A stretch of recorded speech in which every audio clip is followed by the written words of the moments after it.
presentación está dedicado a la presentación de voces de la literatura contemporánea de la República Dominicana, y cuenta con 3 escritores. Es un ciclo breve. Tuvimos a Fran Báez, vamos a tener a Josefina Báez la semana que viene, y hoy tenemos al más joven de los 3, a Joan Mijaíl. Joan Mijaíl, gracias por haber aceptado y por estar presente. Hace unos días, Joan Mijaíl y yo hablábamos de este día y de cómo iba a ser la sesión, y Joan me comentó que tanto Fran Báez como Josefina Báez habían sido inspiración para él. En el caso de Josefina Báez, una mentora, o sea, más que inspiración, una persona importante dentro de su trayectoria, lo cual me hizo pensar que de alguna manera la selección de estos 3 autores, el hecho de ponerlos juntos, tenía un sentido más allá del hecho de que los 3 tienen una obra consistente, o que están creando una obra consistente, y tiene sentido porque hay esas conexiones entre ellos. Son contemporáneos de edades diferentes, contemporáneos que se leen, y contemporáneos que están creando obras en diálogo. No voy a repasar la biografía de Joan. Todo el mundo que está aquí y que recibió el correo de invitación pudo ver digamos, las obras que ha escrito, pudo ver lo que hace. Solo voy a mencionar un par de puntos que me parecen importantes como introducción.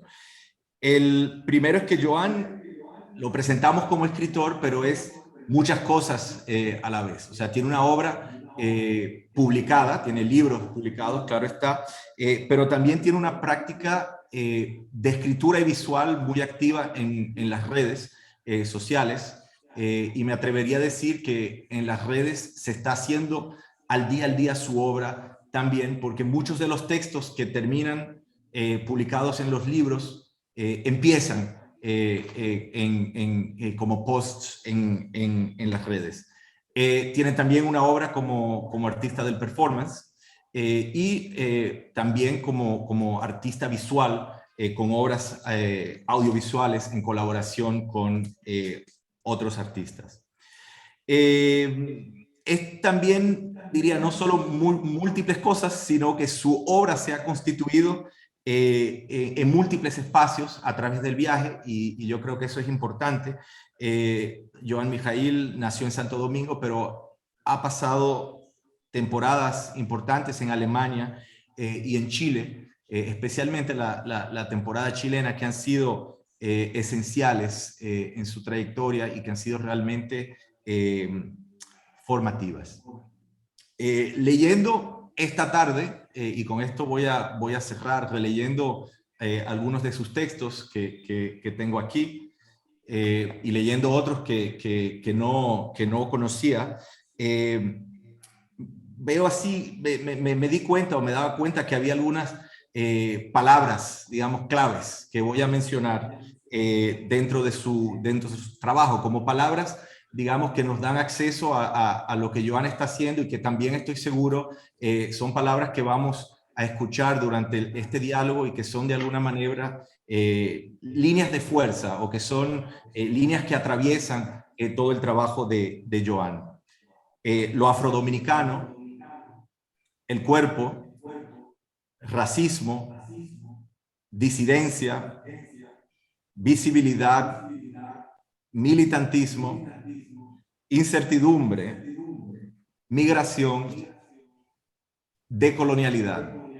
Son solo algunas, seguro Joan no está de acuerdo con algunas de ellas, pero eso es parte de la lectura, y eso es parte también del diálogo, y yo creo que es alrededor de esas palabras, ¿no?, que vamos a discutir.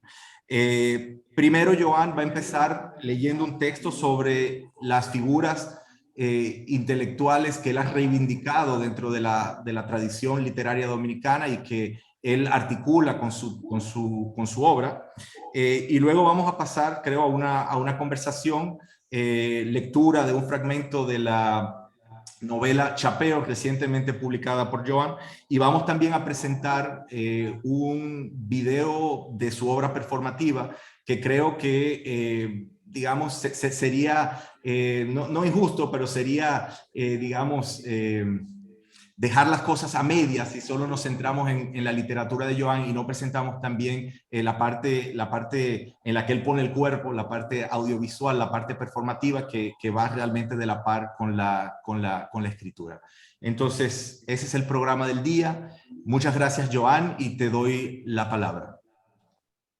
Hola, estoy muy emocionada de estar acá. Aquí son las 8 de la mañana, es bastante temprano y qué bueno de iniciar el día a través de esta conversación.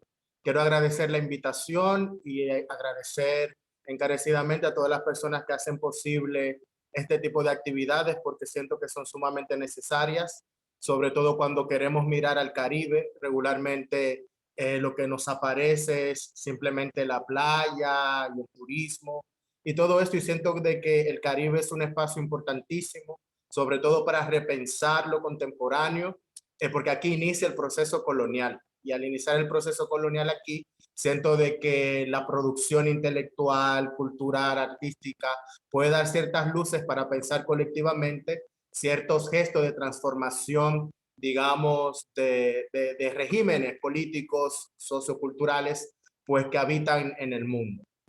Como David decía, mi participación va a constar primero de una lectura de un texto fragmentado, un texto que también va a hablar sobre búsquedas particulares que tengo. Vamos a ver un pequeño video y luego voy a leer otra parte de este texto. Pero la idea es que podamos conversar. Yo siento de que siempre el texto está ahí, pero cuando tenemos la posibilidad, al menos en este espacio virtual, pues de encontrarnos, podemos dialogar y conversar, y siento de que ahí ese texto toma un sentido bastante importante porque se corporaliza. Y es algo que siempre me ha interesado, corporalizar el texto, ir a las artes visuales, a la performance, al travestismo, para también corporalizar esa escritura, es decir, tomar una acción a través del cuerpo. Este primer texto que voy a leer lo tengo titulado como Retazos Cimarrón de promiscuidad escritural. Uno de los efectos emancipadores más determinantes que me ha dado el activismo de la disidencia sexual ha sido el tener la sensación de no estar sola. Digamos más bien que he encontrado en las otras referencialidad mediante la visibilidad obtenida por sus existencias y trabajo fuera del mandato de la heterosis dominación. La soledad para mí, más que la ausencia de algo, significa la nostalgia del recuerdo de una caricia, un abrazo o un beso. La soledad para mí es el fin del proyecto estético-político del amor vegetal. Quizás la soledad es aprender a vivir con un dolor. Dejé de sentirme sola en mi adolescencia cuando leí a Aida Cartagena Portalatín. Con ella aprendí que una nunca está sola, que nosotras tenemos nuestra estatura, es decir, un cuerpo. Tratando de reinterpretar ese verso definitivo, una mujer está sola, sola con su estatura. A ella la considero una especie de madre queer dominicana dentro de la emergencia de invitar a imaginar y pensar en este país profundamente travesti, transhomofóbico, una idea compleja y experimental de una mariconería tardía protoqueer desde una negricia femenina, feminista, en la generación de la poesía sorprendida dominada por la tradición masculinizante de la literatura dominicana, que no reconoce, salvo algunos casos desde el rumor, el miedo, el chisme y el closet, Manuel Rueda, Luis Alfredo Torres, Pedro René Cotina Ibar o Irma Contreras, que hay una línea curva y distópica donde las personas de la diversidad, disidencia sexual y de género tenemos un tiempo y un lugar desde siempre en todos los espacios estructurantes de la vida.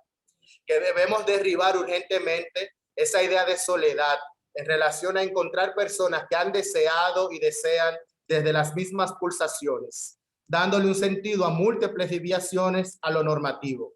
Que debemos encontrar un aliento político de la diversidad humana en el ejercicio de una memoria que ubique ese soy porque otros han sido del Ubuntu, de la filosofía africana como algo relevante.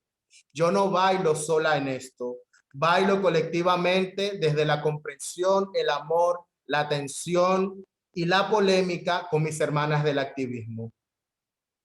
Nosotras escribimos intentando proponer interrupciones a las lógicas hegemónicas de producción de sentido.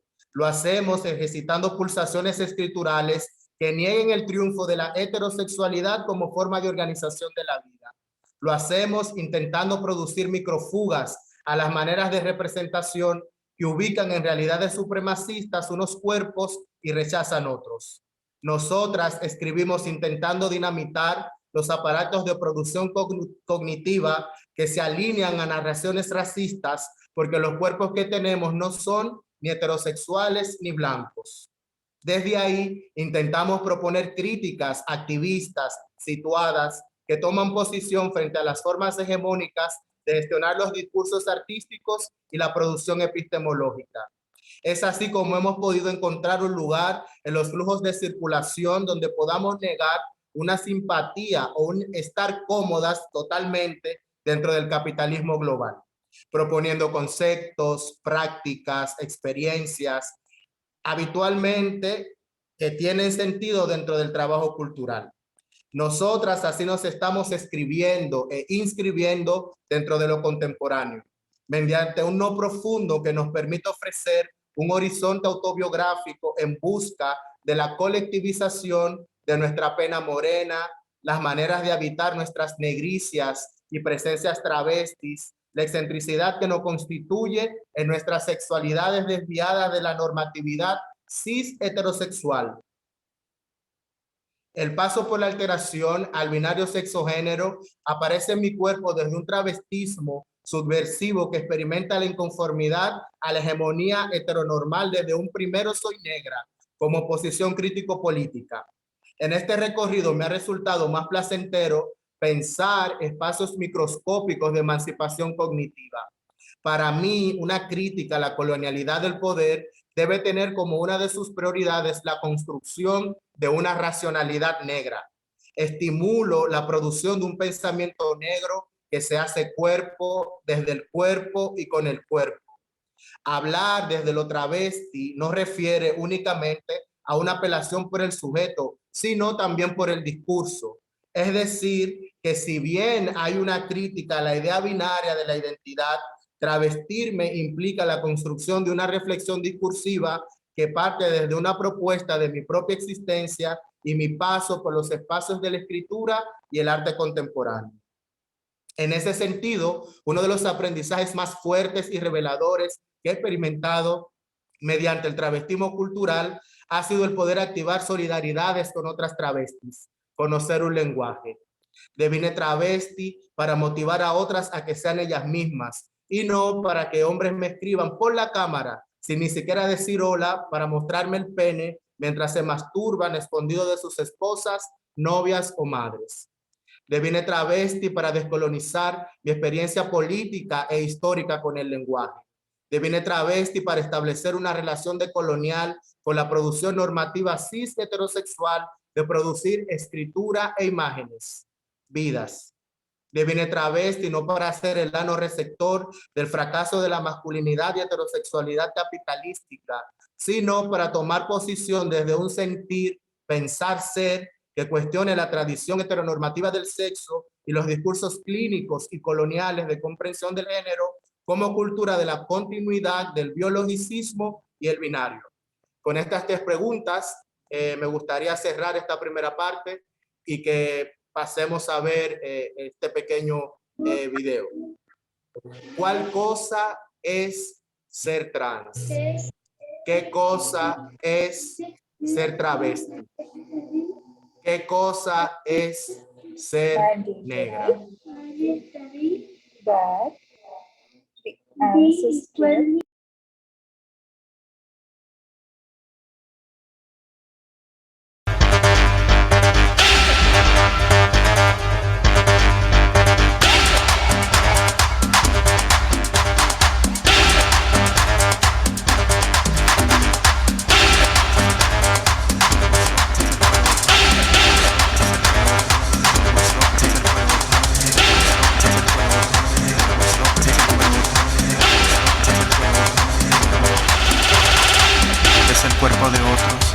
me hace imposible intentar invitar a una reflexión de lo corporal, de su sexo, sin una reflexión del cuerpo colectivo.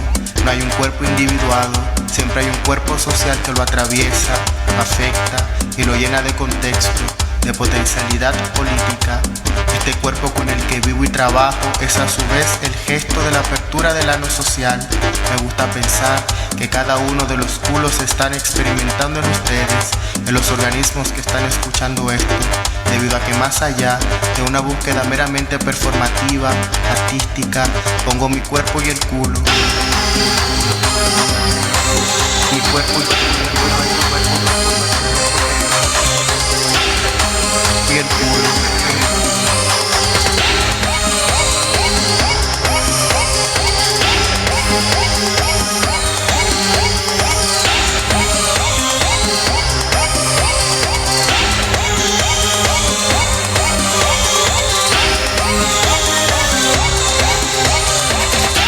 Intentando activar el cuerpo social, que el culo social se abra, se desnaturalice.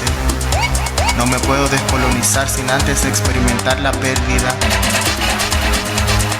de una masculinidad homogénea que me enseñaron, supuestamente impenetrable, supuestamente destinada a ganar en su mezquindad rígida e ignorante.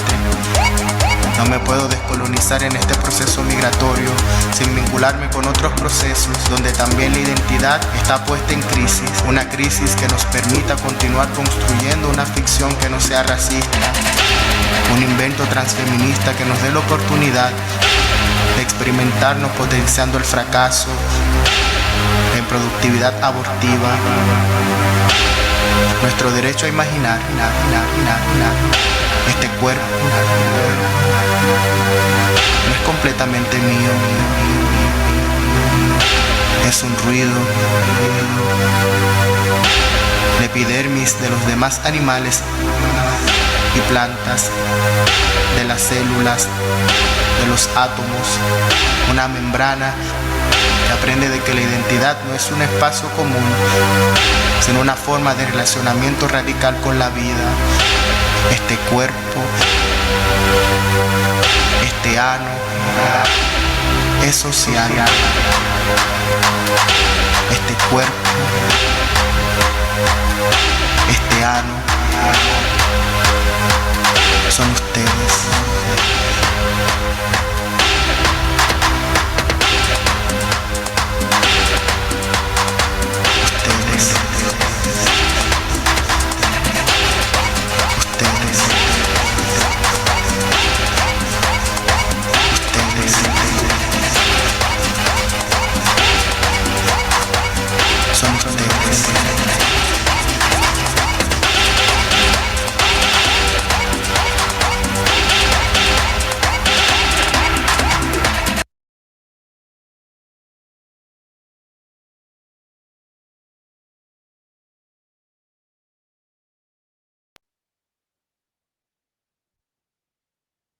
En esta segunda parte voy a hablar un poco sobre el regreso de mi experiencia como persona migrante viviendo en Chile y mencionar un proyecto que comencé a desarrollar acá en el país que se llama Lecturas Queer, que después vino una editorial que se llama Catinga Ediciones y que puede visitarse su página web catingaediciones.com.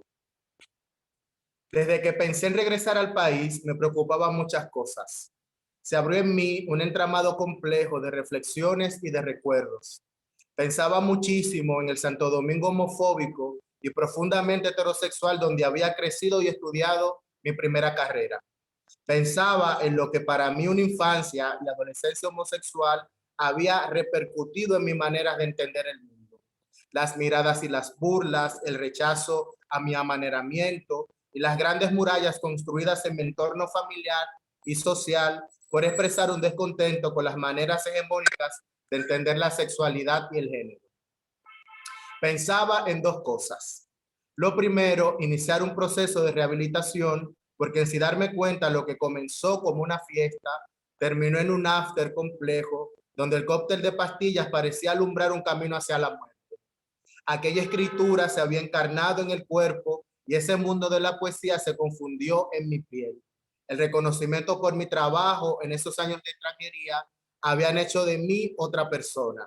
Pero por suerte, dentro de todo ese convulsionado, aprendí a mentir con las travestis, que me enseñaron a mentir, porque es la única forma de hacerse de verdad, me decían. Despertaba gracias al Mentix y podía conciliar el sueño gracias al clonazepam. Pero me salvé. Tuve la muerte y la locura en mis manos y la dejé ir en nombre de ese ensalmo que me llevó a ser mi madre, donde Doña Cuca, en la calle 9 de Barrio Nuevo, en Villamella, cuando tenía 8 años después de una culebrilla, que es lo que podría comentar en este momento como mi primer encuentro con la muerte. La muerte siempre está cerca de mí, o no sé si la muerte, digamos, la ruina, el caos, el fracaso, el error, la ansiedad y el escándalo. Ya aquí pude comenzar a inhalar otras cosas en nombre del Leguá, que siempre me abre el camino. El aire de Santo Domingo es otro tipo de polvo. El polvo mágico de aquí es otra cosa. En Santo Domingo no hay problemas. Hierba mala nunca muere, decimos aquí. Lo segundo era cómo continuar mi recorrido reflexivo y artístico con todo lo que había aprendido en esos años de migración. Cómo podría continuar poniendo el cuerpo y mis heridas para invitar a las otras a poder imaginarse fuera de la doctrina hegemónica del sexo y sus continuidades en las narraciones masculinas, neoliberales y coloniales. ¿De qué manera podría aportar en la circulación de micropolíticas desde el activismo artístico en República Dominicana ahora de manera directa y presencial? Ya no estaría colectivizándome, por ejemplo, con la Sofía de Venir, activista e historiadora travesti, que nos encerraba en su casa en el barrio Matasur para explicarnos lo urgente que se hace, que seamos nosotras mismas las que potenciemos una memoria de nuestras existencias y sobre todo una pulsión escritural y estética de nuestro deseo. Ya no estaría con la José Carlos y su discurso transfeminista en relación al trabajo sexual y al VIH, o a la Jorge Díaz con la que escribí el libro Inflamadas de Retórica, Escrituras Promiscuas para una Tecnodecolonialidad, que aunque nunca nos llevamos bien, porque esa es terrible, la mejor en todo, sabíamos que la amistad también puede ser una estrategia política para inventarnos tiempos y espacios, que era la amistad y la actualización constante de los afectos con sus complejidades los que nos ofrecía caminos que hasta ese momento las activistas de la disidencia sexual que colaborábamos con el colectivo utópico de disidencia sexual CUPS entendimos como una metodología para hacernos un lugar de resistencia en la heterocultura. Ya aquí logré rápidamente armar diferentes proyectos que tenían que ver con lo que vengo insistiendo. Mientras comencé a plantear personalmente mis ideas, los comentarios que comenzaron a llegar hasta mis oídos era que estaba loca, que soy una violenta, que me cambió el acento, que había subido de peso, que tenía en muy buen dominicano que bajarle un 2 al discurso porque no se me entendía. Todo esto de nuevo me regresaba, aunque sea un pleonasmo, al regreso de un Santo Domingo que agencia sus maneras de producción cultural sin valorar casi nunca el pensamiento crítico, las diversidades y disidencias corporales, cognitivas y sexuales. Un nudo masculino y heteronormativo que se refleja en el tiempo, en los años que duró el Museo Público cerrado, los mismos hombres de la macropolítica partidista, ambiciosos de poder porque ahí solamente ven dinero, lo pintoresco de las jipetas, la suspensión constante de la energía eléctrica, el extractivismo, la crisis ecológica, la heteronormatividad, en contradicción con un panorama interesantísimo en personas un poco más jóvenes que yo, en reivindicar de manera más activa sus existencias negras y afrodescendientes, las mujeres modernas y cierta mano dura a la cultura del femicidio. En este collage de emociones, salud, deseos, nostalgia, nacen las lecturas queer, que llegaron hasta un 5º volumen y se detuvieron por el tema de la pandemia, digamos de manera presencial, pero hemos seguido de manera virtual articulando diferentes proyectos. Un espacio que en ese momento pudimos levantar con el apoyo de la librería Mamey, Mamey Librería, y todas las chicas, chiques, chicos que iban y querían participar de una instancia que pretendía en su pulsación molecular poner en tensión el panorama heterosis del evento cultural dominicano. Las lecturas queer fueron eso, pero también es una investigación activista y performativa que yo estoy haciendo. Sí, porque esto también es una performance que en su versión de llamamiento público deviene en una especie de asamblea constituyente, como me gusta decir a mí, donde el sujeto subalterno puede hablar y en esa habla invitar a una escucha atenta y profundamente política de una investigación que encabezo, cuyo objetivo es generar una publicación que desde una traducción atemporal me permita proponer un archivo documento disidente sexual sobre las prácticas queer en República Dominicana. Desde la interpretación y especulación de sus posibilidades en la escritura, la fotografía, el cine y el teatro. Las lecturas queer están en su pulsión conceptual, intentando ser más que un recital.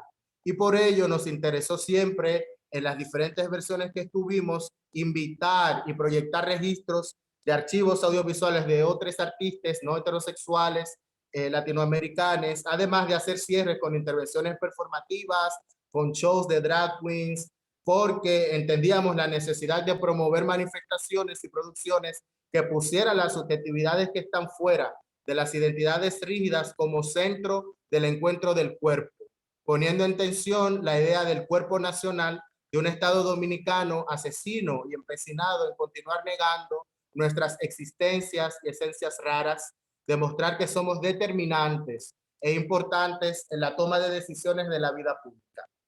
No es cierto que lo queer en su escritura y pronunciación alterada del inglés, es decir, queer con C o queer con K, pueda contener todo lo que significan los cuerpos y energías que están involucrándose en este tipo de proyectos.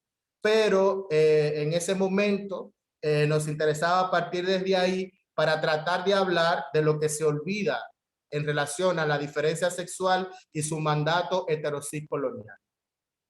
En este mismo sentido de reflexión, me gusta sentir todo este proyecto y que va afectando a otras personas y siento que así ha sido y que ha generado mucho interés para pensar, digamos, esta vaina como un posible lugar seguro para nuestras cuerpos en constante fuga de los cánones y las valoraciones heteronormativas. Nuestra motivación siempre es encontrarnos con otras personas negras, con otras amaneradas, con las lesbianas masculinas, con las que sufren porque quieren deconstruir el amor, a las que dejan en visto, las que no quieren ser penetradas o las que no se les quita la sed de tragárselo todo, las que quieren que todo estalle, las travestis, las trans, las no binarias, las género fluido. Estos son los dos textos que quería compartir. La idea es que podamos ahí, si es posible, dialogar en torno a esto y que también pueda compartir algún fragmento de mi novela Chapeo, que es mi libro más reciente, que fue publicado a principios de este año por la editorial mexicana Elefanta Editorial. Muchas gracias. Gracias, Joan, por esos dos textos o ese texto con dos partes y el video que de alguna manera articuló las dos lecturas.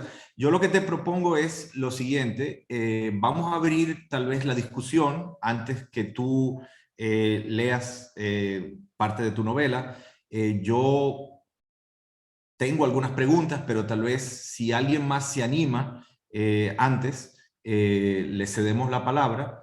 Si nadie se anima, pues yo mismo voy a lanzar la discusión. Entonces, si alguno de los participantes, motivado por el texto, motivado por el video, tiene algún comentario, pues adelante.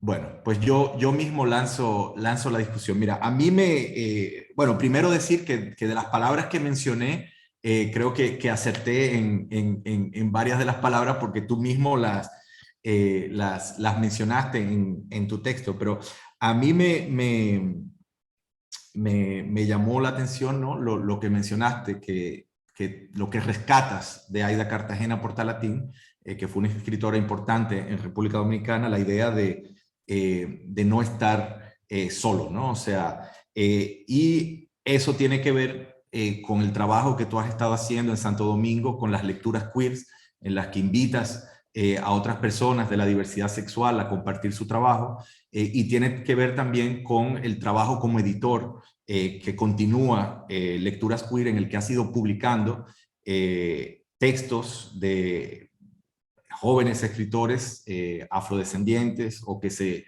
inscriben o que se reclaman, ¿no?, de la disidencia o de la diversidad sexual. Y tú dices, ¿no?, que el trabajo de escritura es un trabajo también para inscribirse, ¿no? O sea, es para dar visibilidad, para uno representarse ante uno mismo, pero también para representarse y tener un espacio dentro de la sociedad. Entonces yo quisiera que tú elaboraras un poquito sobre esa función de la escritura, ¿no? O sea, el rol que tú le das a la escritura, que es un rol finalmente claramente político, ¿no? Es decir, históricamente algunos grupos han tenido el privilegio de poder representarse, ¿no? Y en ese sentido de poder presentarse y ocupar el espacio. La idea que tú propones es también venir a sacudir eso, reivindicar un espacio, pero ese espacio es a través de la escritura que se gana, ¿no? Entonces, yo quisiera que tú elaboraras un poquito sobre esa idea de la escritura como un arma, ¿no?, que viene a romper lo que estaba ahí para reivindicar espacio, ¿no?, y visibilidad. Está muy buena la pregunta. Yo siento de que siempre me gusta volver siempre a este espacio de lo autobiográfico. También cuando tú hablas de ese espacio de inscripciones, también la inscripción de la propia subjetividad de la persona que produce la textualidad, que produce la escritura. Y yo lo relaciono con mi experiencia. Cuando yo comencé a escribir, ya habitaba obviamente en mi cuerpo un descontento, digamos, con la heteronormatividad, y no existía, digamos, una claridad, o todavía no tenía un acceso a otras escrituras de personas que estaban atravesadas por el mismo deseo que yo. Entonces, eso llevó consigo a que se generara, digamos, una invención mucho más política, o una relación entre lo político y lo literario. Entonces, cuando yo hablo de esta forma de inscripción, digamos, en el mundo, no solamente lo hago desde el espacio de la posibilidad que tiene la escritura de construir imaginarios, es decir, imaginarios que sean alternativos a, digamos, a la norma o a esos grandes discursos en los cuales se han construido los estados-naciones coloniales que todavía estamos habitando.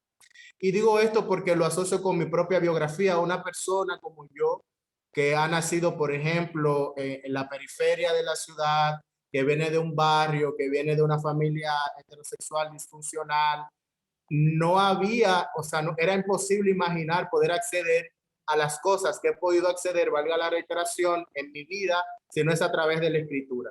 Es decir, que a través de la escritura yo he podido entrar a espacios que este Estado, nación dominicano, era imposible de que me ofreciera por los problemas históricos de desigualdad, etcétera, que existen.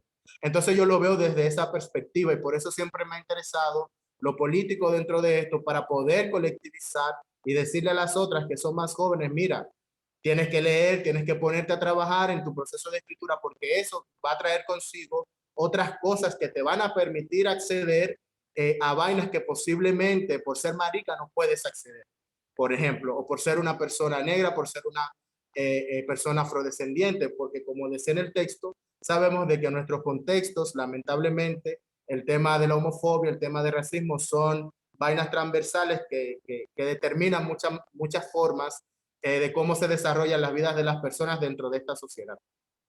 Entonces yo lo veo en primera instancia desde ese lugar, y volviendo un poquito a lo de atrás, es la posibilidad de la escritura de invención de nuevos imaginarios. Yo siento que uno de los grandes asuntos que dejó este sistema colonial histórico y el actual es que nos ha negado el derecho a imaginar otra cosa. Entonces estamos constantemente entendiendo la forma de habitar este planeta desde maneras muy canónicas, muy hegemónicas, y yo siento que la escritura puede generar una aportación a imaginar algo diferente. Entonces lo veo desde ahí, y eso entrecruza pues lo que he dicho, la posibilidad de hablar incluso no de literatura, sino de escritura dentro de ese cruce político que se puede encontrar ahí. Es decir, que a través de una potencia escritural tú puedes, digamos, generar otra cosa. Y eso es sumamente bonito, sobre todo en un mundo tan desmotivador. Yo, escuchándote, pienso pensando en la India, lo que me viene a la mente es aquí todo el tema de los sujetos subalternos, ¿no? Y de los sujetos de las castas más bajas. En la India ha habido también todo un trabajo de autobiográfico, ¿no? De personas de estos grupos para quienes, pero eso lo podrán decir mejor los profesores que están aquí escuchando, para quienes el simple hecho de contar la vida, ¿no? De narrar su experiencia y de poner, digamos, esos textos en la plaza pública ha sido no solamente importantísimo desde el punto de vista existencial, pero también desde el punto de vista político, para dar a ver las condiciones en las que ellos habían crecido, vivido, y habían vivido también sus antepasados. Y yo creo que ahí hay un vínculo bastante interesante entre lo que dices y la idea que planteas de la escritura como un instrumento político. Pero yo quería que fuéramos tal vez un poquito más allá de la escritura, porque al fin y al cabo, en tu práctica, es muy original, pero es simplemente uno de los varios elementos, ¿no? O sea, y la escritura además se declina de múltiples maneras. O sea, como decía yo en la introducción, muchos de tus textos son textos breves que responden a momentos, a circunstancias que compartes con una comunidad que te sigue en Instagram o en Facebook, pero más allá incluso de esos textos cortos, está todo el trabajo del performance, está todo el trabajo audiovisual, está la música también. Y yo lo que quería preguntarte, y más que nada provocarte para que lo compartas con los demás, es cómo se despliega todo eso, ¿no? O sea, Joan es escritor, pero es muchas otras cosas. Y cómo se articulan una y otra faceta, cómo se relaciona todo eso, por un lado. Y también quería que hablaras un poquito de tu trabajo en Internet, de tu trabajo en las redes. Tú escribes en un texto que te sientes condenada a la pantalla, ¿no? O sea, es un poco, estamos encadenados a la pantalla, estamos ahí todo el tiempo, pero tú has hecho digamos, de esa condición también algo productivo, ¿no? Creando redes, publicando, compartiendo, escribiendo, poniendo videos. Entonces, quisiera que hablaras un poquito de todo eso. Sí. O sea, me gustaría tener una respuesta asertiva a todo eso, pero voy a tratar de articularlo desde como pueda. Lo que yo siento es que cuando yo comencé, que tú en un principio hablaba sobre Josefina Báez, yo conocí, por ejemplo, el método de trabajo de Josefina que se llama autonomía del performance, y ahí comencé a darme cuenta de que esa pulsión hacia la letra, esa vaina que tenía que ver con la producción escritural, estaba atravesando mi cuerpo, no solamente por lo autobiográfico, porque mi cuerpo también se iba transformando. Entonces, muchas veces se desdibuja en mí, en la vida material, es decir, esta presencia con el texto. Entonces, se da de que, por ejemplo, la performance comienza en el texto y luego se transforma en performance, o la performance está ocurriendo y luego se transforma en el texto, y eso va alternándose en relación a cómo se van dando los procesos. Pero sí, por ejemplo, en este otro libro que yo mencionaba, que escribí junto a Jorge Díaz, Inflamadas de retórica, escrituras promiscuas para una tecnodecolonialidad, planteamos o intentamos plantear en ese libro lo tecnodecolonial desde algo muy claro. Era, por ejemplo, en esta pregunta que tenía el Facebook de qué estás pensando, nosotras ahí comenzamos a escribir, intentando de poner un texto, como decíamos en ese momento, escrito en difícil, que cuestionara esa pregunta de cómo se producía o qué tú podrías poner en ese espacio de internet en relación al pensamiento.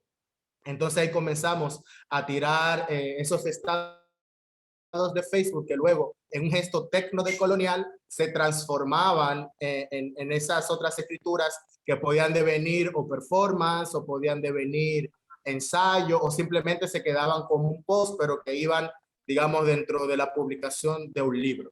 Entonces este gesto viene de ahí.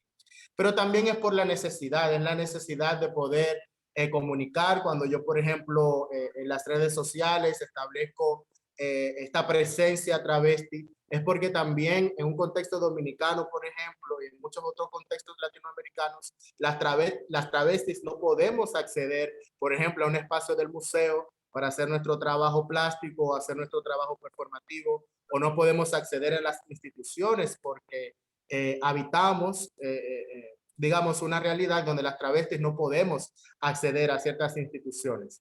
¿Por qué? Porque esas instituciones están atravesadas por un régimen heteronormativo y masculino. Entonces, los recursos que más tenemos disponibles ha sido, por ejemplo, el internet, la página web, y desde ahí yo siento que se han dado los gestos.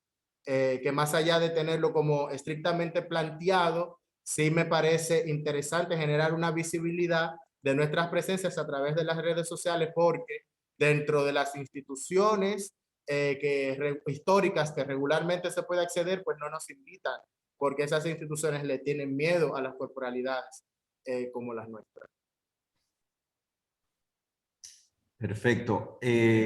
¿Alguien tiene alguna pregunta, comentario antes de que Joan inicie la lectura de uno de los fragmentos de Chapeo, su novela?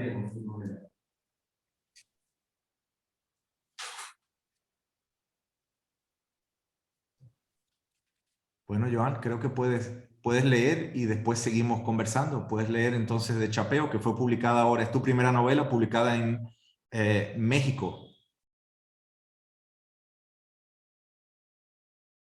Puedes leer, Joan.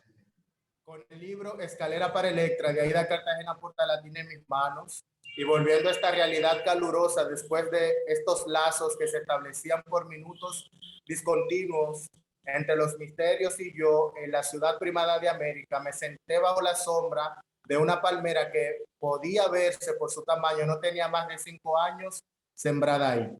Me senté a pensar qué hacer. Lo único que tenía claro era no regresar a casa, era demasiado temprano. Así que después de unos minutos me tomé un frío de chinola y caminé lento hasta la avenida Máximo Gómez con el objetivo de bañarme en la playa Guivia. Me fui caminando para hacer memoria, recordando las veces que escuché hablar del balneario de Guivia y de todo su no sé qué en los años 90, cuando los vecinos de Gascue creían que vivían en Miami Beach. Al final de la avenida, el malecón era una pausa para la fuerza del mar Caribe y sus olas. Ese aleteo no tan feroz lamía la isla todo el día en una especie de simbiosis sosteniendo el archipiélago de las Antillas Mayores y las Antillas Menores, el Canal de la Mona. Ese lengüetazo es el que equilibra la rabia del mar y el estatuto femenino de una isla que responde al nombre de Quisqueya. Ahí, entre las rocas y la arena amarillenta, estaba Tony Capellán, el artista dominicano que hacía increíbles instalaciones con lo escupido por el mar y hablaba críticamente de la relación que teníamos los dominicanos con la costa. Obras de arte que viajaban por el mundo hablando de la necesidad de cuidar la ecología, instalaciones compuestas de chancletas, botellas, jeringas, máquinas de afeitar, residuos de plásticos que se transformaban en el arte contemporáneo dominicano más internacional. Aspiraciones escultóricas que parecían monumentos, que llenaban de esperanza a los espectadores, que ofrecían soluciones útiles para sanar el país. Trabajo conceptual que proponía tensionar la idea de progreso y sus lógicas de aplicación a la macropolítica global. Lo miro de lejos, respirando admiración y sigo caminando, barajando al full. La playa estaba un poco más allá. ¿Para qué mentir? Si a Guivia nadie va a bañarse. El agua está sucia de algas que hablan del descuido y lo malo de acostumbrarse a tanta agua. Las veces que iba era a buscar roces sexuales con bugarrones cuyos atributos físicos muchas veces hacían que se perpetuara el estigma que se tiene de la sexualidad y genitales de quienes hemos nacido en la isla donde se gestó el genocidio en Adayala. Cito, Santo Domingo es el centro del Fucú del mundo y todos somos sus hijos, nos demos cuenta o no. Santo Domingo es un animal herido que come cabezas frente al mar. Un roce para mí era una mirada, el crucis no era lo mío, Luis era el experto en la materia, él sabía cómo lograr que los tigres se acercaran, él sabía todo sobre cómo capturar a sus presas, pero todavía no aparecía. Sospeché que esa loba debía de estar en internet buscando saciar su deseo imparable. Ahí estaba yo de nuevo frente al mar, mirando la fauna humana que sin decir verbalmente mucho, recitaba todo lo que tenía que ver con lo bello. Los cuerpos morenos y el pelo rizo, las piernas que parecían de gigantes, Sanquimpanqui diciendo presente en una escena hermosa de la cultura popular, magos que sabían hacer todos los trucos, piruetas bélicas como Mordam, morenos cuyas presencias sostenían la fuerza de los huracanes en sus músculos, papis champú que de organizarse en algún partido podrían llenar de dembow, rap, neoperreo, trap y reggaetón desenfrenado a todo el mundo. Muchachos que podrían redactar manifiestos sobre la importancia que tiene el Caribe para pensar en lo que ha devenido la humanidad. Tigres muy jóvenes cuya inteligencia barrial está aportando los sonidos musicales que tú bailas en las fiestas. Raperos olvidados de las esquinas que quiso incendiar Peña Gómez. Perpetuadores del flow y la chercha. Máquinas protagonistas de la belleza que somos. Expertos en palabras que se vuelven conquistas. Uno te habla y terminas en su cama. Dueños de una jerga cuya evidencia la memoria de una tradición oral que no es otra cosa que no sea supervivencia. Los malos que están más buenos en las películas. Gente que lo único que necesita es tomar la palabra en esta disputa por la realidad cultural. Carajitos que representan físicamente un contundente porcentaje de lo que heredamos de África. Buscadores de nuevas utopías en sus performances duracionales, de pasar más de 12 horas al día parados en las entradas de los colmados y las salidas del metro, haciendo coro con los últimos modelos de tenis Jordan en los pies, entre los 6'41" y 45, con gorras carísimas que se prestan entre ellos, inventores de una labia cuya intención está basada en pornotopías y las vainas complejas que pensó Michel Foucault en relación a inventar resistencias a la dominación biopolítica, de proponer resistencia a la administración de la vida. Ellos ahí inventan una contrahistoria de la historia eurocéntrica y blanca de la sexualidad. En eso se acerca a mí como una ola más un chico limpiabotas de unos 20 años que había dejado unos metros atrás a otros limpiabotas que parecían una agrupación de salsa, la nueva Fania o peloteros que sacarían a sus lazos afectivos más próximos de la pobreza. Un tigre con cara de malo que me saluda diciéndome que lo que manín, le di unos bembes morados por el sol, se sienta a mi lado y comienza a darme cotorra, me pregunta qué hacía ahí, qué andaba buscando, para luego continuar diciéndome sin dejarme hablar ni una sola palabra que tenía el huevo grandísimo y que le gustaba que se lo mamaran. Tímida, miro hacia otro lado simulando ser un pariguaye y logro ver a la Kisti y a la Chico Permiso irse con dos morenos detrás de las piedras, detrás de una montaña de peñones que el mar había esculpido minuciosamente, dándole forma de cueva. Después vuelvo a mirar y la situación es un carnaval homosexual con olor a salitre, una escenografía queer neobarroca en la cual Perlonguer y Pedro Lemebel hubiesen sido felices. Me gusta que me mamen bien rico la ñema, soy lechero. Continúa zigzagueando con el ritmo de su voz. Me lleva las manos a su paquete. Tenía razón. En menos de 60 segundos confirmo lo que me comentó sobre la extensión, el grosor y la forma. Sostengo por casi un minuto la serpiente que le pasó la manzana a Eva, según el Génesis. Respiro el nervio y con poca empatía alejo mis manos y el cuerpo unos centímetros de él y sonrío buscando complicidad al mismo tiempo. Y en ese sentido saco de mis bolsillos el teléfono y entro a Instagram. Él hace lo mismo, pero mira la red social desde un iPhone 12 que hace mucho más extraña la situación. Le pregunto rápidamente si había visto el nuevo video de la bella Chanel, donde pasaba una serie de tips para hacer las mejores mamadas. Me dice que no le gusta, que le encuentra vulgar. Yo lo miro diciéndole con los ojos que la situación en la que estábamos no tenía nada de diáfano ni nada de pulcro. Lo que yo quería decirle con la mirada era que no había nada de vulgar, que los dominicanos éramos así. Él al parecer entiende todo lo que le comunico con la vista, me coquetea diciéndome, eres linda, y comienza a criticar a las chapeadoras. Se refiere al insuperable dándole el calificativo de extraterrestre. Dice que Candy Flow era una especie de extraterrestre también, que no le gustaba a Leani García, y luego descuartiza con palabras a Amelia Alcántara. Las mujeres así no sirven para nada, son unos malditos cueros del diablo, remata. La destruye verosmente en 5 minutos, olvidando la potencia que había en estas nuevas maneras de entender que era hoy lo femenino en nuestros espacios más conservadores del espectro latinoamericano. Y mientras yo imaginaba su huevo levantándose en una intensa erección, pensé en misoginia y en cómo se me iban quitando las ganas de cingar con alguien así. Pensé en el desamor, pensé en Paco Vidarte en su libro Ética Marica.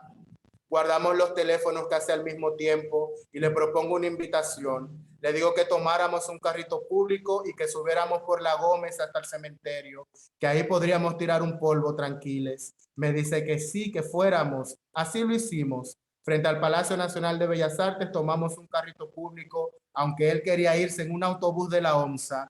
Lo convencí fácilmente porque los autobuses que pasaban iban muy llenos. No bien nos subimos en el auto destartalado, escuchamos a un tipo gritar, derecho, Máximo Gómez, hasta Lobando. De forma rápida le comento que no entendía por qué le pusieron el nombre de don Freddy Veras Goico al Palacio Nacional de Bellas Artes. Cuando vamos por la 27 de febrero, comienzan a sudarme las manos, mientras él de la manera más sensual posible intenta meterme un dedo en el culo. Pasaba la uña de su dedo índice derecho por el espacio de mi cuerpo donde comenzaban mis nalgas, el culazo que había heredado de mi abuela y ella de su madre, y así. Cuando pasamos delante de la bomba Texaco, masajea con su dedo mi ano y este reacciona con ganas de tragárselo a él completo, mientras comienzan ahora a sudarme las plantas de los pies. Un sudor que no tenía que ver con el tipo ni con el calor, no tenía que ver con los nervios tampoco. Él le dice al chofer que nos dejara al cruzar. Nos bajamos en una de las 4 entradas que tenía el cementerio. Ahí se proyecta la imaginación de la cruz del Calvario. Caminamos hasta la puerta de hierro envejecida por el tiempo y como es martes, hay una multitud de gente en la entrada. Un humo que huele a tabaco de vainilla, gente con tufo a ron Barcelo añejo y granos marrones de café en el suelo.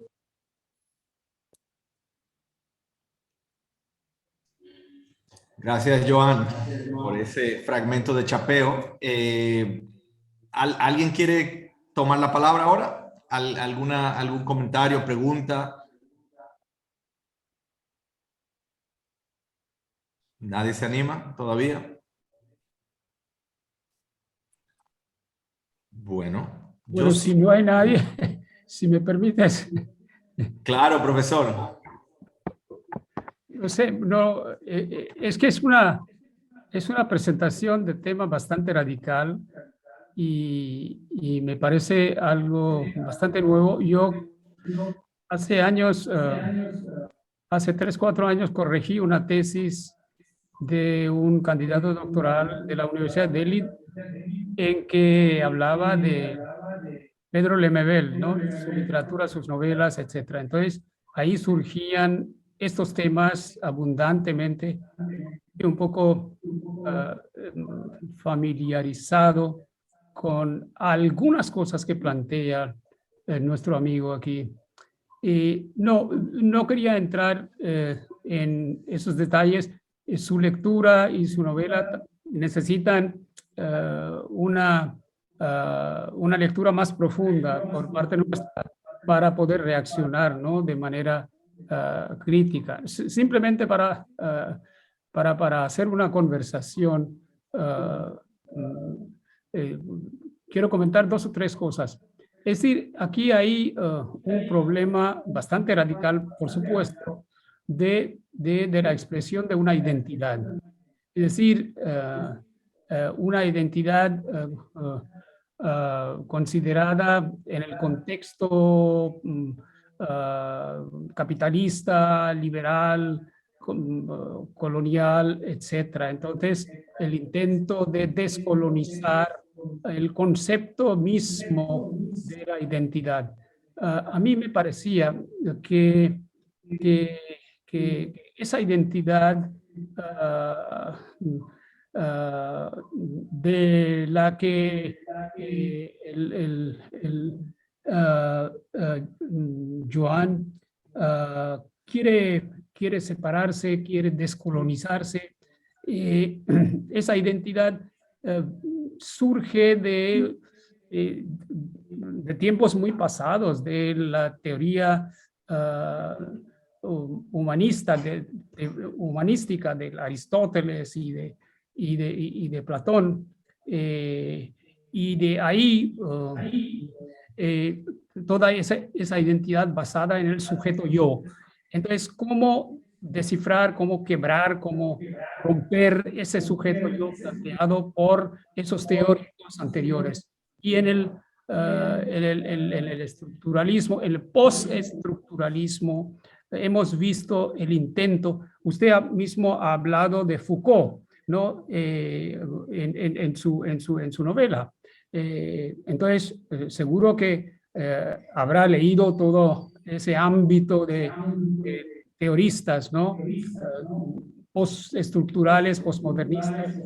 Y de ahí surge un poco la curiosidad, si no es una pregunta.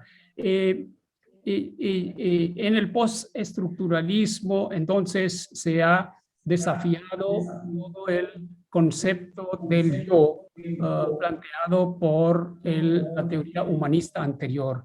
Entonces, ese yo, esa identidad personal, ha sido visto yo como algo que ha totalmente movido. Es decir, es una identidad quebrada, es decir, hay otras identidades dentro de esa identidad. Entonces, es una identidad plural. Entonces, una identidad no es simple. Y este fenómeno está perfectamente ligado a lo que ha pasado en la ciencia también. A mí se me ocurre mencionar esto aquí en la física cuántica. En la definición de la identidad, por ejemplo, desafía la definición de la identidad del átomo como algo singular, algo único que no puede ser otra cosa. El átomo solo puede considerarse por su propia definición. Átomo puede ser A, pero el átomo no puede ser A más B. El B no surge en esa identidad. Pero en la física cuántica, cuando descubren el concepto de la ola electrónica, pues el átomo no puede definirse solo por sí misma, por su propia identidad, sino siempre en relación con la ola. Es decir, puede ser el átomo, la identidad puede ser A y B. Entonces, ese completo movimiento de las teorías anteriores de la definición de la identidad hacia una identidad que considera al otro también dentro de la propia identidad. Eso está indicado por la ciencia misma. Entonces, me parece que esta evolución radical de la definición del individuo a través del concepto de la heterosexualidad y decolonizar el concepto de la sexualidad, esto puede perfectamente verse como algo mucho más amplio, es parte de una visión del universo que está surgiendo. Entonces, todo lo que usted presenta, por supuesto, hay cosas muy radicales y yo le iba a preguntar, por ejemplo, cuántos lectores hay, por ejemplo, de su novela o de la novela o del tema del tipo que usted presenta, cuántos escritores hay, cuántos lectores hay, cuántos venden. Todo esto es importante saber cuántos lectores hay en comparación con, por ejemplo, digamos, la temática de García Márquez o Carlos Fuentes, o el tema del no tradicional, sino todo lo que han presentado los más grandes teóricos, escritores contemporáneos. Ustedes se han apartado de esa presentación. Entonces, todo la presentación de la definición del individuo que usted hace en su novela o en su propio ser o en su escritura es algo que está pasando en la modernidad, en la ciencia también. Entonces, le pregunto si está usted consciente de ese fenómeno que ha captado también el postestructuralismo, donde pasan estos fenómenos, ¿no? De cambiar la identidad, la definición del uno, del sujeto, cómo venía desde la época anterior y cómo ha cambiado ahora. Y usted es parte de ese cambio, está participando para traer más cambios, llevar más cambios hacia una definición del yo, que no es el yo, el sujeto, sino todo en relación con otras personalidades, otros seres. Entonces, ¿cuál es su visión en la captación de ese concepto de decolonización de la idea anterior del sexo, que coincidía perfectamente con una identidad individual, y ahora se ha quebrado eso? Ahora es más, en la época postestructural, eso es mucho más inclusivo. Entonces, ¿qué piensa usted? ¿Que ustedes participan de ese ámbito postcolonial, postestructural? ¿Ustedes son parte de esa o están creando digamos, una tesis político-cultural totalmente aparte, que no tiene nada que ver con esos fenómenos universales que no digo aquejan, que nos caracterizan en el mundo de hoy? Yo vi su video, el video me parecía una cosa perfecta, y donde ha podido usted combinar o proyectar esa fusión de la identidad, no solo de las distintas partes del cuerpo, sino también entre dos personas. Esa proyección del video me parecía mucho más, que explica mucho más su tema, su tesis, y mucho más que la escritura, que por supuesto necesita más atención.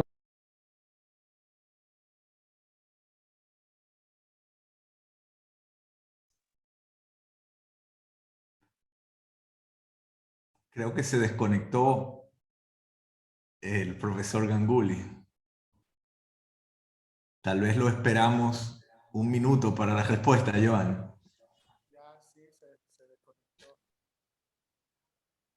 Tal vez, si alguien más tiene otro comentario mientras él regresa, sería triste que le responda sin él estar, sin él estar presente, pero yo creo que hay muchos puntos interesantes en lo que él está diciendo y que resuenan con tu trabajo, ¿no? O sea, entonces, vamos a ver si alguien más quiere hacer otro comentario en lo que regresa el profesor Ganguly.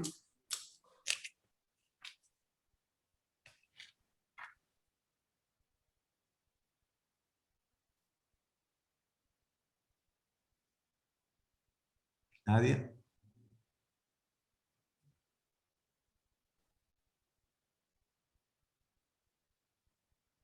Pues esperamos 30 segundos.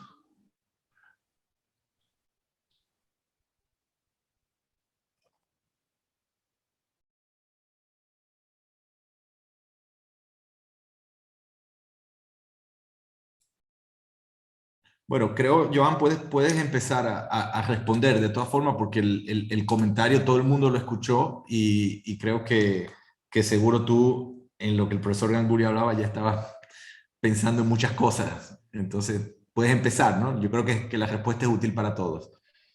Sí, o sea, es una pregunta bastante extensa y que me lanza a poder o a intentar articular diferentes puntos.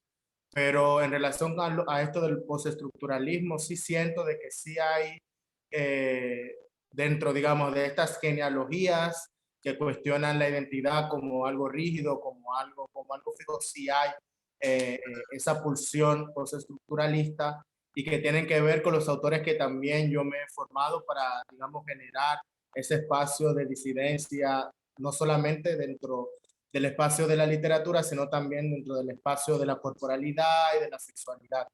Y claro, cuando habla de postestructuralismo me llega sobre todo, por ejemplo, Preciado a la cabeza, mencionando algunos de los autores que también cito tímidamente dentro de mi novela Chapeo. Bueno, la misma Pedro Lemebel con sus poéticas travesti desde los años 80-90, Preciado con ese libro tan fundamental para muchas de nosotras como el manifiesto contrasexual, o por ejemplo, también menciona Perlonguet, Paco Vidarte, Javier Sáez, que son autores, filósofos, teóricos, queers, que también se inscriben dentro, digamos, de ese pensamiento postestructuralista, justamente para generar cierto estallido, digamos, a esa concepción anterior vinculado con el humanismo. Es decir, que este cuerpo es un cuerpo que va a devenir otra cosa y esa otra cosa que deviene pues va a cuestionar esa idea de ese humanismo pensando el cuerpo como un templo, como algo que no puede ser intervenido, como algo que debe de ser sagrado. Yo siento que por ahí un poco lo que el profesor trataba de decir en relación a eso, yo lo puedo entender ahora mismo de esa manera. El otro punto, yo creo, estoy súper de acuerdo con él también, o sea, para hablar de este libro y de cualquier otro libro es necesario no una lectura de un fragmento, sino que cada libro, incluso cuando uno va a él, tiene cosas nuevas que salen y yo creo que también parte de la gestión podríamos pensar en hacer llegar el libro de alguna manera para que lo puedan leer con más detenimiento y que en la conversación ahí se pueda generar también sobre todo porque son personas que están interesadas, por eso estamos acá, en conectar, digamos, con la literatura dominicana, la literatura caribeña, y siento que ese ejercicio lo podíamos hacer, eh, eh, digamos, un poco más profundo, por decirlo de alguna manera. La otra cosa, cuando habla de la física cuántica y habla sobre este proceso de transformación planetaria, y cómo un cuerpo travesti se inscribe ahí, yo creo que sí, yo siento de que ese descontento con, digamos, con esta forma humana es también algo que está pasando, digamos, en todos los espacios, o sea, hace 10 años, 20 años era imposible imaginar, digamos, todas estas nuevas posibilidades en relación al lenguaje, que es la base de todo. Eh, para generar cierta identificación que escapa de lo que tradicionalmente se conoce y que regía el mundo, que es la diferencia sexual, o sea, el binario hombre-mujer, masculino-femenino. Y yo creo que también nuestros entornos y nuestros contextos van cambiando en relación a eso. No sé qué otra cosa agregar en relación a eso, porque fue como mucha. Gracias, Giovanni. Gracias al profesor Ganguly. ¿Alguien más se anima a tomar la palabra? Yo tengo un comentario que va digamos, articulado con lo que decía el profesor Ganguly, pero le voy a dar, voy a ver si alguien más se anima.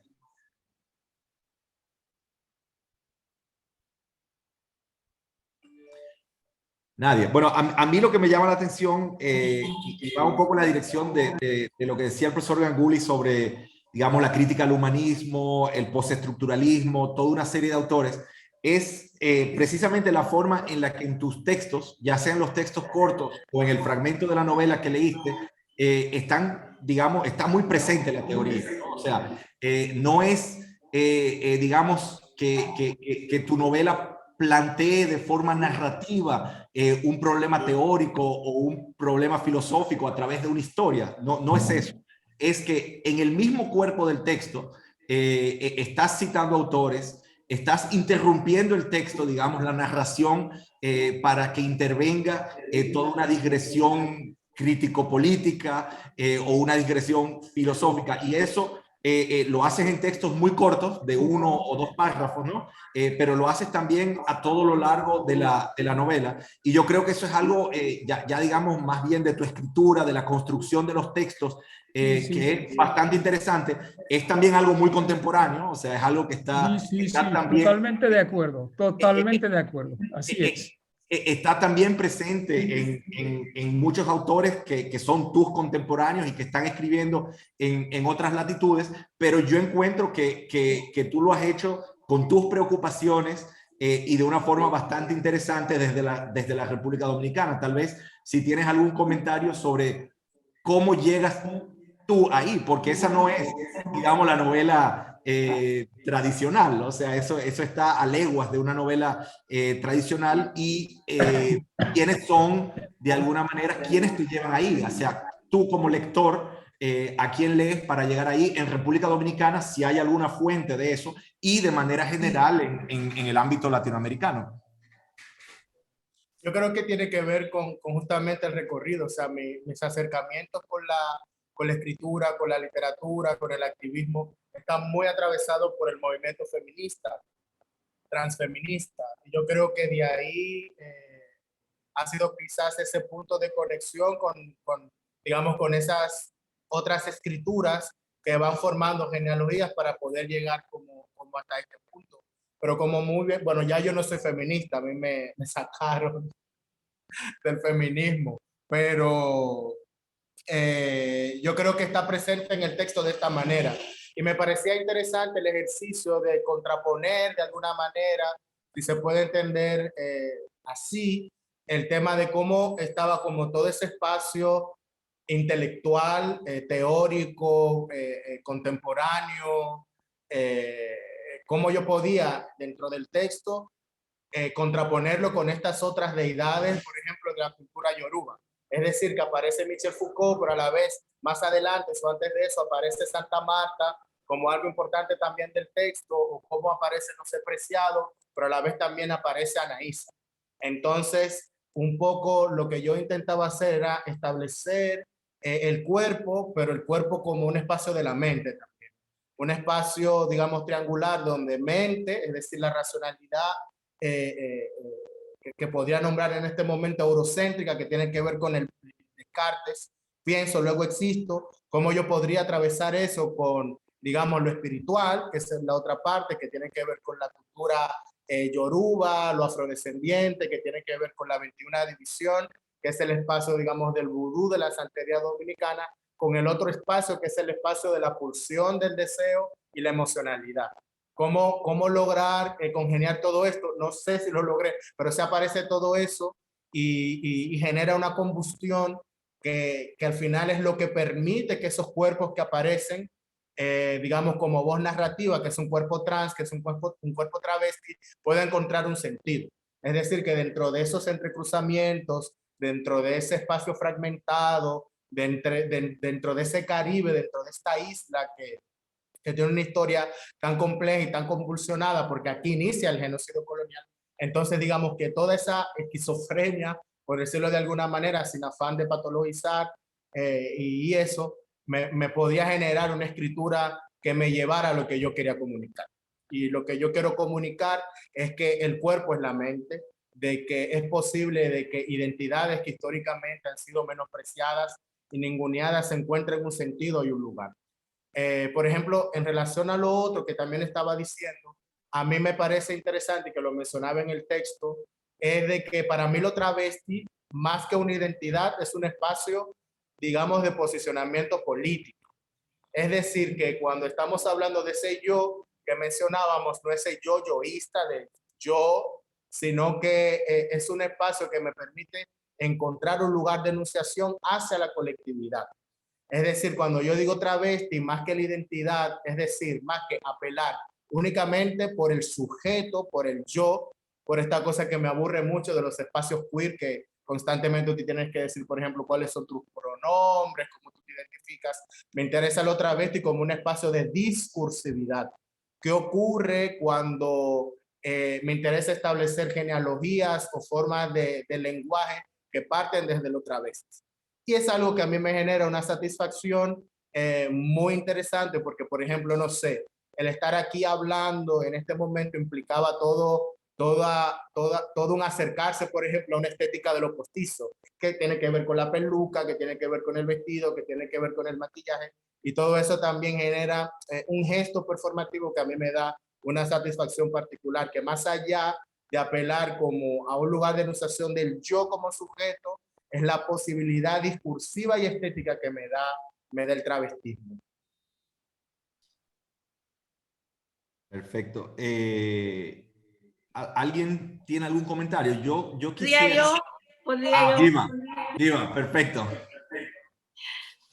Es que el profesor también había mencionado a esta tesis de la alumna que hizo sobre Lemebel y era mi alumna que trabajó conmigo. Y por eso mi pregunta, ¿no? Porque y ahora lo que acaba de decir Joao me parece es mucho más... que yo estoy más de acuerdo con lo que acaba de decir él ahora que había dicho antes, porque a mí me parece que toda esta cuestión de travesti y es especialmente romper toda esta cuestión de identidad. Y a mí me parece que la posición de transgénero, la posición que toman estos escritores es para cuestionar todo el concepto de postestructuralismo, porque están cuestionando la posición binaria, ¿no? De lo que de femenino, masculino, y etcétera, y cuestionar lo de el otro, ¿no? ¿Quién es el otro? Y Pedro Lemebel, a mí me parece que hay una influencia bastante fuerte en tu trabajo de Pedro Lemebel, porque, y además que Pedro Lemebel también está hablando de es muy político, y seguro que tú también, si leo tu toda obra, me parecería, porque él habla de la interseccionalidad, él habla de una... Es muy político, estando en Chile durante la época en que escribió, tenía que ser así, ¿no? Y por eso a mí me parece que la escritura tuya... Esto yo quería preguntar, ¿hasta qué punto tú lo ves como una... es muy contraeurocéntrico, porque aunque alguna inspiración tú tienes de ahí, pero es simplemente para cuestionarlos, ¿no? Y segundo, porque ¿hasta qué punto te parece que tus viajes a Chile o tu estancia en Chile... y si habías visto a Pedro Lemebel o hasta qué punto te ha influido en tu escritura o en tu entendimiento de todo este concepto de corporalidad y de transgénero, ¿no? de travesti. Bueno, sí, yo tuve el privilegio de conocer a Lemebel justamente cuando yo llegué a Chile en 2010, es que comienza a enfermar de la garganta y ya luego inicia como un proceso, digamos, de salir de la escena pública y comienza como con el de mejorar físicamente, pero sí tuve la oportunidad de conocerlo. Pero el caso del Lemebel es sumamente loco porque yo incluso hasta me enojaba en Chile cuando hacían la asociación, sobre todo porque, como decía en un primer momento, siento yo que las grandes influencias, por ejemplo, tanto del contexto dominicano como chileno, han sido las mujeres. Y, por ejemplo, sí, la literatura del Lemebel tiene esa presencia, pero siempre me interesó y trabajé más de cerca con las escritoras chilenas que participaron en el año 1987 en el primer Congreso de Literatura Femenina Latinoamericana. Entonces, durante mi estadía en Chile, estuve muy cerca de esas mujeres. Por ejemplo, Nelly Richard, que también trabajó mucho con Pedro Lemebel, Carmen Berenguer, Eugenia Brito, Yamel Eltit. Y yo siento de que gran parte digamos, de esta toma de posicionamiento, de esta crítica a esta pregunta de que si tiene sexo la escritura, está más claramente, según yo, a estas escritoras chilenas que acabo de mencionar. Pero obviamente siento de que está Lemebel y las Yeguas del Apocalipsis, el colectivo que hicieron con Pancho Casas, también presente, porque siento de que hay ahí una presencia de estos cuerpos maricas en el espacio público, en la performance, armando y articulando desde este espacio de la interseccionalidad que es sumamente potente. Yo siento que ahí aparece también la Lemebel. No sé si respondí la pregunta.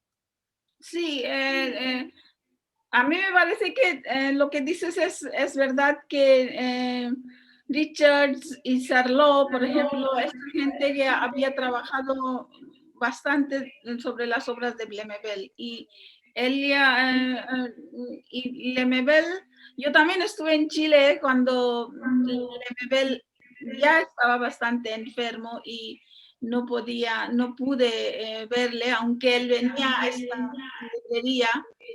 Sabes que hay una librería que él visitaba todos los días y yo estuve ahí varias veces. Metales pesados. Sí, Metales pero pesados. no pude verle. Pero el Lemebel me parece es que dio un empuje muy importante a este tipo de escritura, ¿no? Y esta importancia me parece es porque también su escritura era muy política en cuanto a al régimen y la crítica del régimen. Él también trabajaba por la radio, ¿no? Y tenía una hora donde todos los días él aparecía. Entonces, y the performance que tú haces, ¿no? Y esta es mi segunda pregunta, ¿por qué es tan importante para estos escritores, claro, denunciar que la escritura no tiene género, pero también por qué salir al público y presentarse para hacerse, no sé, hacer ver a la gente que hay una existencia nuestra de este tipo? Yo quería preguntar, ¿por qué el performance está tan importante para... Y Lemebel lo hacía también, ¿no? ¿Por qué performance es tan importante? No solamente como una práctica cultural, sino también para una acertación del yo que está dentro de este autor, ¿no? O de nosotros o nosotras. Sí, yo siento que en el caso particular la performance llega a mí como un lenguaje que me posibilitaba sacar el texto del libro, básicamente. Y en ese ejercicio de sacar, digamos, de este espacio libro, el texto, conozco la performance. Yo, por ejemplo, cuando comencé, lo que yo hacía era que, no sé, por ejemplo, escribía un poema y luego hacía una fotografía. Y, por ejemplo, o hacía la fotografía y luego escribía el poema. Y luego con mi primer viaje a Berlín y eso, cuando tenía 20 años, 19, 20 años, ahí descubrí que existía algo que se llamaba performance, y ahí comencé a formarme en eso, y ahí fui descubriendo, digamos, espacios donde el cuerpo podía encarnar esa poética. Y esa poética en relación, digamos, a mi propio deseo, se fue sexualizando. Y, por ejemplo, lo que he intentado hacer, pues eso, pues un ejercicio performativo que me permite comunicar pulsiones vinculadas a una crítica a la sexualidad, y que va pasando desde trabajos que tienen que ver simplemente, digamos, con el aparecer en una manifestación, participar, digamos, desde un activismo en la manifestación por los derechos de las comunidades LGBTQI+, o que también tiene que ver con escrituras y trabajos en performance que yo he realizado bajo un concepto que yo denomino amor vegetal, y que son prácticas poéticas y performativas vinculadas con lo anal, por ejemplo, que de ahí parten conceptos como lo proctopoético, por ejemplo. Y en ese sentido, ese es lo que me ha dado como la posibilidad también de existir dentro de espacios del arte contemporáneo, como, digamos, ese devenir, otra cosa, esa posibilidad de transformación de mi deseo a través de la performance, me ha permitido ir circulando por diferentes espacios. Y ha sido todo bastante orgánico en relación a cómo se ha dado, más que nada. Gracias. Joan, ya para ir concluyendo, son las 7:34, llevamos 1 hora y media aquí. Yo quería tal vez que hablaras un poquito de la otra parte de tu crítica, ¿no? Porque hemos hablado mucho de todo el aspecto queer, de la disidencia sexual, del travestismo, pero la otra parte también es todo el digamos, la crítica al racismo, ¿no? La reivindicación de lo afro que haces en tus textos a través de toda una serie de referencias al sincretismo religioso, de memoria, haciendo memoria de eventos de la historia dominicana, de la historia de América Latina, de la esclavitud, de la colonización. Entonces, tal vez yo quisiera que para concluir nos hablaras un poquito de la importancia, digamos, de esa dirección que tiene tu trabajo, que es una dirección también autobiográfica. También te quería provocar, para terminar, citando algunos comentarios o algunos textos tuyos que son bastante radicales, tal como decía el profesor Ganguly. Por ejemplo, tú dices, la gente blanca nunca será aliada de las personas no blancas, que son provocaciones, yo entiendo que tú tiras. Dices, las relaciones interraciales no existen, ¿no? O sea, son afirmaciones muy tajantes y definitivas, de alguna manera, incluso binarias, ¿no? Entonces, te voy a provocar para que expliques un poco esa parte de tu trabajo y lo que estás tratando de hacer con este tipo, digamos, de afirmaciones y con esa dirección de tu trabajo. Claro, lo afrodescendiente llega a mi práctica artística y escritural desde lo que tú mencionas, pues mi propia existencia. Y es porque el racismo en mí ha sido realidad. O sea, yo vengo de una familia dominicana donde el contacto, digamos, con la afectividad o con lo familiar viene a través de mi madre, que es una mujer negra oscura. Y a través de ella, pues viene, digamos, todo, por decirlo de alguna manera, un linaje de personas negras, pues que se vienen vinculando con la santería y con la 21ª división. Mi familia del lado materno es de una zona de acá de República Dominicana que se llama Boca de Nigua, que está Nigua, Boca de Nigua, Palenque, que son espacios donde hay toda una memoria de alzamiento, digamos, antiproceso colonial, antiblanqueamiento, en el proceso, digamos, de la inicial del proceso de esclavitud. Por ejemplo, ahora se celebran 500 años del primer levantamiento cimarrón y toda esa zona está vinculada. Entonces, desde ahí, pues a mí me llamó la atención, por ejemplo, de que yo salía con mi madre a la calle y le mencionaban, por ejemplo, a Santa Marta. tú eres hija de Santa Marta, le decían. Y yo no entendía, o por ejemplo, mi madre me llevaba al cementerio de la Máximo Gómez, y ella me decía, este es San Elí, este es el varón del cementerio. Entonces luego, con el tiempo, yo tuve mis propios encuentros, desde la infancia a la adolescencia, como se dice acá, con estos misterios, y ya luego, más adelante, pues yo fui profundizando en el espacio del texto y también desde mi propia espiritualidad. A mí, por ejemplo, me gusta mucho todo esto porque, digamos, los misterios también me usan como un espacio de comunicación dentro de la novela Chapeo, pero también dentro de mi vida cotidiana, a poder visibilizar esas otras imaginaciones como visiones negras afrodescendientes que están profundamente negadas en el contexto dominicano. Es importante decir que el Estado Dominicano, el Estado-Nación Dominicano es un país blanco con un pueblo negro. Entonces todo eso aparece de manera bastante oculta y que trata de negar la influencia, digamos, de África para pensar este mundo, este territorio. En el contexto dominicano, que es como lo que yo más he trabajado, está la 21 División. La 21 División vendría a ser la santería o el vudú dominicano, que está atravesado por muchos sincretismos y muchas cosas complejas, pero yo trabajo dentro, digamos, dentro de mi práctica cultural, dentro de mi altar, con Santa Marta Dominadora. Santa Marta Dominadora es una metresa que está súper criminalizada, perseguida dentro de los espacios religiosos, digamos, dominicanos, porque es una metresa negra y es africana. Entonces, Santa Marta Dominadora, dentro de la 21 División, pues va a tener una vinculación muy relacionada con lo negro. Entonces, por ejemplo, su imagen es sumamente impactante porque es una mujer negra. Según el mito, ella domina una serpiente. Entonces, imagínense una mujer negra, oscura, con un pelo afro increíble que además está atravesada por una serpiente. Pero eso es porque es de la familia Dambalá.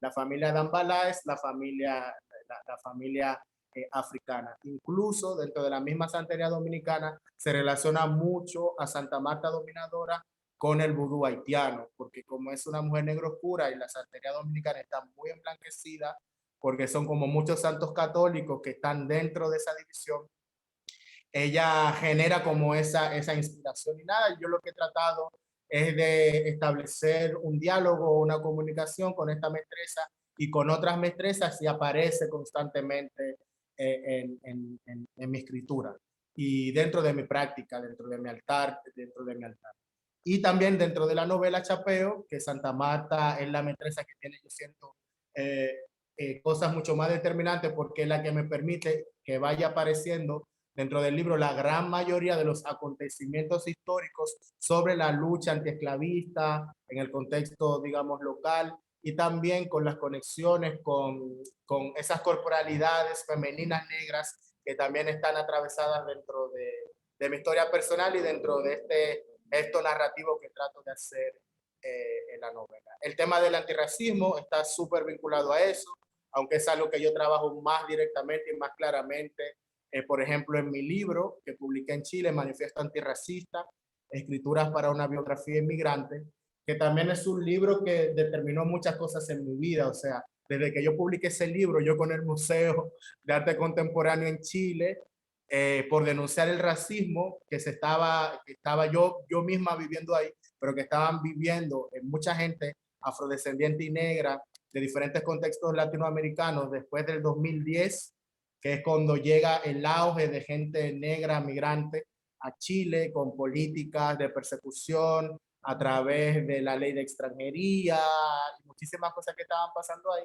Digamos que en este libro yo trabajo el racismo desde un espacio disidente sexual que podía decir en ese momento un cuerpo migrante, afrodescendiente, pero que también estaba atravesado por un daño relacionado con la sexualidad.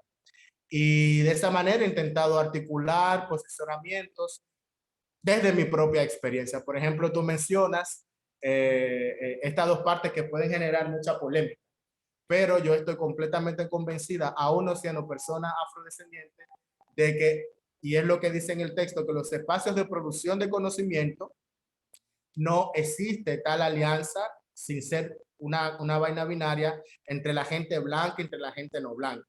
¿Por qué? Porque todo aquello que es estructurante en la producción de conocimiento está atravesado por la blanquitud. Es decir, ese yo pienso, luego existo descartiano que vendría en cierta medida a plantear cierto ordenamiento de lo que se conoce como conocimiento, parte desde la blanquitud.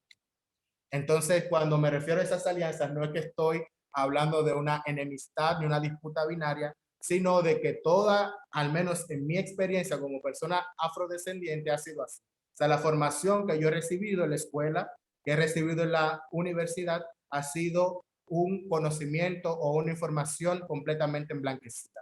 Por ejemplo, en el contexto dominicano, a mi parecer, sospecho, también es un proyecto de blanquitud. Y eso se puede ver con que, por ejemplo, en este país no existe ninguna ley, ningún documento que cuide, por ejemplo, a las personas negras y afrodescendientes. No existe tampoco para las comunidades LGBTQI+, y yo creo que también en el gesto político de mi escritura tiene que ver con eso, con decir aquí hay algo que está pasando y que tiene que ver cómo nos relacionamos actualmente en la sociedad y cómo nos hemos relacionado históricamente, es porque todavía hay heridas que no se han sanado colectivamente como nación. Entonces yo creo que estos gestos micropolíticos, estas escrituras fragmentadas, estos balbuceos, estos palabreos, estas bellezas que somos, van hacia intentar de que se genere una transformación y que haya un cuidado y que ese cuidado tenga que ver con el respeto y que estamos alerta a todo eso. O sea, si no nos respeta, nosotras tampoco vamos a respetar, y yo siento que ahí es que se genera siempre como esa fricción y ese desencuentro que siento que es necesario y vital, porque ningún movimiento negro ha logrado sus cosas a través de un diálogo, digamos, desde los patrones de la blanquitud, sino que lo hemos logrado a machetazos. Entonces yo creo que desde ahí pensarnos como posibles transformadores, digamos, de la sociedad, tiene que ver con eso, con la violencia. No hay un gesto de colonial, sino se utiliza la violencia. Me refiero a la violencia en el espacio de lo simbólico y también en la relación que establecemos con el dolor que habita nuestros cuerpos. Gracias, Joan. No sé si voy a agregar la palabra violencia a la lista inicial de palabras que yo había propuesto, pero sí voy a agregar respeto. Yo creo que esa definitivamente me faltó, y creo que con esa podemos cerrar lo que ha sido una conversación, yo diría, a mi parecer, sumamente interesante. Creo que los comentarios también lo fueron, y tus respuestas respondieron satisfactoriamente a las diferentes preguntas. Y con relación al respeto, simplemente voy a leer la dedicatoria de tu libro, Santo Domingo is Burning, porque está muy relacionado con esa noción. El libro empieza con esa frase, y me parece una bonita frase para terminar y despedirnos. Tú dedicas el libro a los que están buscando su lugar en el mundo, ¿no? Y los que están buscando su lugar en el mundo, pues son todos esos sujetos de los que hemos hablado, los sujetos de la diversidad sexual, los sujetos racializados, y obviamente muchos otros sujetos. Cada contexto tiene sus seres, tiene sus personas que están buscando su lugar en el mundo. Así que, Joan, con esto te agradezco infinitamente haber participado en Voces de la República Dominicana, en haber dado de tu tiempo, y vamos a hacer lo posible para que tu novela Chapeo esté por aquí accesible para las personas que hablan español en la India, para las diferentes universidades en las que se enseña la cultura hispanoamericana, para que puedan continuar esta charla a través de una lectura más detenida y pausada. Así que muchas gracias a todos, muchas gracias otra vez al Instituto Cervantes, a Martí, muchas gracias Ana Ferrán, y nos vemos la semana que viene con Josefina Báez. Hasta luego. Muchas gracias a todos. Gracias, David. Gracias, Ana.